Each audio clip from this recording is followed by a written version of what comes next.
Décevante l'équipe de Grande-Synthe dimanche dans le cadre du 4e tour de la Coupe de France. Manu Clément savait bien où il mettait les pieds ici à Guînes, mais ses joueurs n'ont pas été à la hauteur de l'événement. Dans les attitudes, le comportement, la débauche d'énergie, les Saintois ont failli. C'est là le plus regrettable, la manière avec laquelle ils se sont fait sortir. Je pense que l'équipe là doit s'excuser auprès de ses dirigeants, auprès du staff, parce qu'on n'a rien fait pour, dorer l'image de Grande-Synthe là. On n'a pas joué notre jeu, on est tombé dans leur jeu un peu dans les duels, etc. Et on n'a pas su leur poser des problèmes comme une équipe de CFA2 quoi. Une équipe de CFA2 qui se devait d'être au-dessus d'une DHR. 2 divisions d'écart séparaient ces deux équipes. Sur le terrain, ça ne s'est pas vu. C'est même Guînes qui va ouvrir la marque très rapidement après un quart d'heure de jeu. La défense saintoise se trouve, le défenseur guinois Fouad Zaïd en profite. Ça fait 1-0 pour Guînes. Mené au score, Grande-Synthe reste trop timide, trop imprécis techniquement. Guînes résiste sans trop de difficultés jusqu'à la pause. En seconde période, le GS sort quelque peu de sa réserve.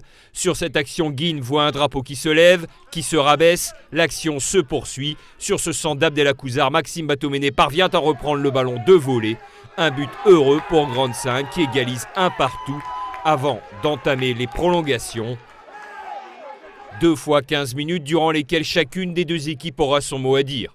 Guînes d'abord avec cette frappe du bout du pied de William Groux, repoussée par Thomas Lacheret. Puis ce sera au tour du portier guinois Julien Dan de s'illustrer avec tout d'abord cet arrêt réflexe à l'aube des tirs au but. Une loterie qui va récompenser l'équipe la plus déterminée. À cet exercice, les tireurs saintois manquent cruellement d'application.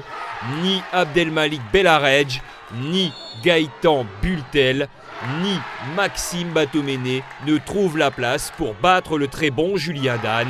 3 arrêts sur 4 pour le guinois qui va pouvoir savourer l'exploit de son équipe sur le pénalty de Geoffroy Denet qui qualifie Guînes au prochain tour.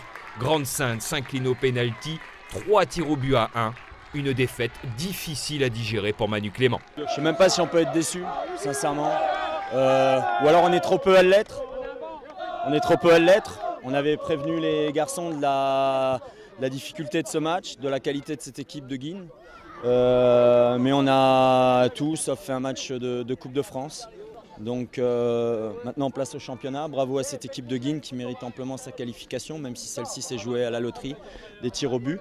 Mais on a vu bien plus de détermination, de solidarité, d'abnégation chez cette équipe guinoise.